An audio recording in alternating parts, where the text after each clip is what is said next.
So I dated a woman once several years ago who constantly thought that I was cheating on her. She constantly thought it, right? And she made me make all kinds of like weird, specific agreements about things like, I want to make sure that you're not kissing anybody, right?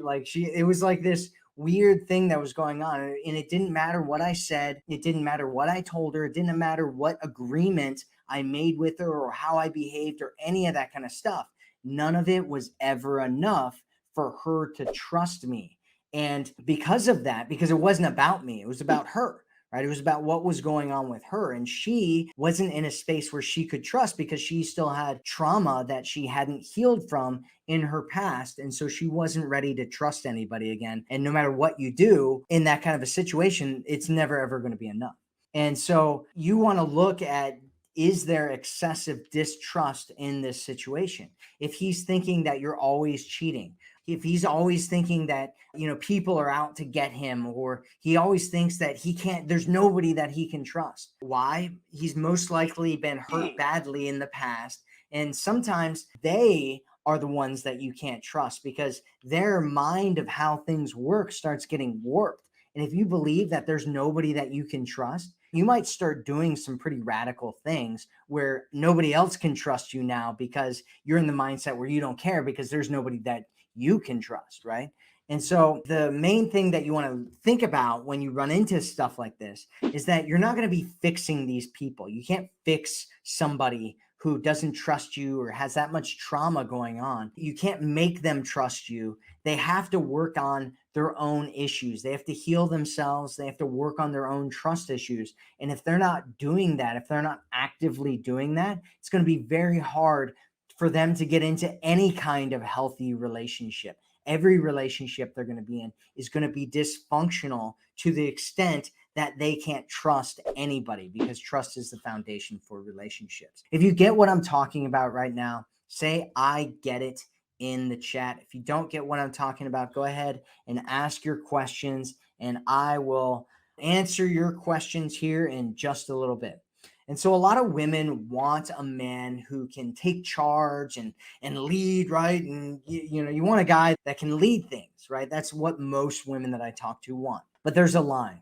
There's a line. And if he's treating you like a child and he needs to make all your decisions for you, or he needs to know everything that's going on with you all the time, right? Where you're going, what you're doing, who you're doing it with, or he's constantly needing reassurance from you, or he doesn't want you to have friends, or he's constantly trying to control everything that's going on around him, that's a toxic situation that you're in.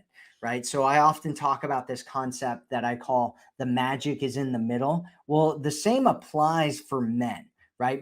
For most guys, the magic is in the middle with the things that they're doing. And so if anybody's on these extremes of doing things, right?